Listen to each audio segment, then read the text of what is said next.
Hello, it's Tim here, and we're working on our future proofing. And today we're talking about step number 5, which is about being curious. So just to recap, this is the document we're going through: 7 steps to taking control, doing what you love, and being valued in an unpredictable, unforgiving world. So this is the essence of future proofing. And just to step through them very quickly. Step 1 is really about taking ownership of your career, of your professional development through a concept we call the platform of me.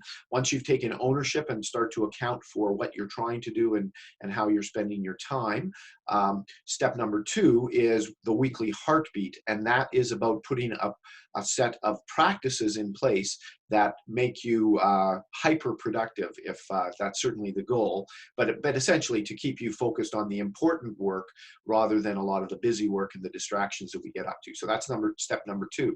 Once you've got kind of those mechanics in place, then you're ready for step number 3, which is really about doing a deep dive on yourself through self-reflection, through a process, and coming up with articulating and really zeroing in on your highest value story, your most compelling value story, or you can think of that as value proposition, superpower, how you add value to the world, but really getting it clear and not being a jack of all trades, but really honing in on what is your wheelhouse.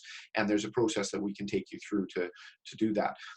So that's step number 3. So now you're clear, and you've got those productive, the productive habits you're starting to build through the weekly heartbeat. And so then step number 4 is really now about taking that clarity and that increasing confidence that you've got out into the world at large through active networking. And this is a combination of both, virtual and real face-to-face connections. Someday when we are able to, be on the other side of the global pandemic, and we're back into having some kind of actual physical reality to our networking.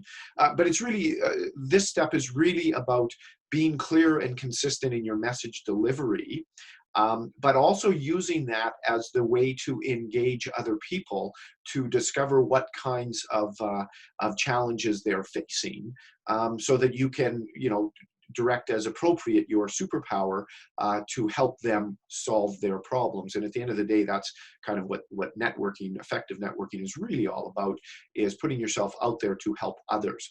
And again, there's a whole bunch of strategies and tactics for how to do that effectively. But that's really the, now you're now in the future proofing process, you're clear and you're actively out there and you're building your network, as here's how I want to be able to be helpful to the world. And that leads naturally into the step that we want to talk about today, which is step 5. And this is about becoming sort of increasingly curious about the world around you. And the point here is that when you are working on things, when you are out there networking, and it's an area which is of extreme interest to you because this is your wheelhouse, this is your, this is where your superpower is best used, and this is the work that you really love doing, and it's the stuff you find purposeful. The next step is now to kind of open yourself up to become more curious, ask more probing questions, start to explore the boundaries of your wheelhouse. What's on the other side of that, of the wheelhouse, in terms of the related ecosystems? And this is the interesting part, where especially as we start heading into a world where the future of work is changing dramatically, and that's not a COVID-19 statement. That's more about AI and automation and streamlining, and the constant sort of turbulence of work. And as our work in the area in which we thrive and want to do our best work, we are in fact our biggest critics. We hold ourselves up to the highest, and again, this is one way to test whether you're really working in areas that are your purpose, that are your wheelhouse, is you will hold yourself to the highest level of criticism more than anyone else around you. No matter how good you are at doing something, you will never feel that you have totally mastered it. You will always be driving for that self-mastery. And what that allows you to do then is to start to see how the world is changing sort of in your immediate vicinity, and the more sort of new tools, new processes, different ways of doing things that are starting to happen in that area, you're in an ideal environment now to really sort of lean into those things and start to experiment with those and start to adapt new tools. And especially if you are working independently, or if you are as a free agent, which is my term for sort of self-employed professionals, you oftentimes are working in multiple different environments, possibly simultaneously, because you have multiple different contracts and different different projects that you're working on. And so you start to see a bunch of different tools, and you start to see different groups using different tools. And then also in your own research, you are out looking at what is the latest and greatest that is happening in this area.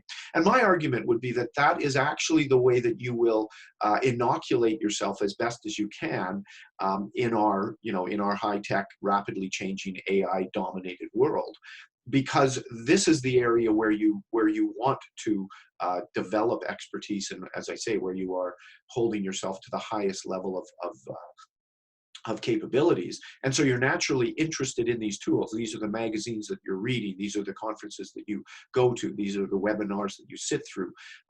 These are the skills that you're willing to invest in to improve your capabilities.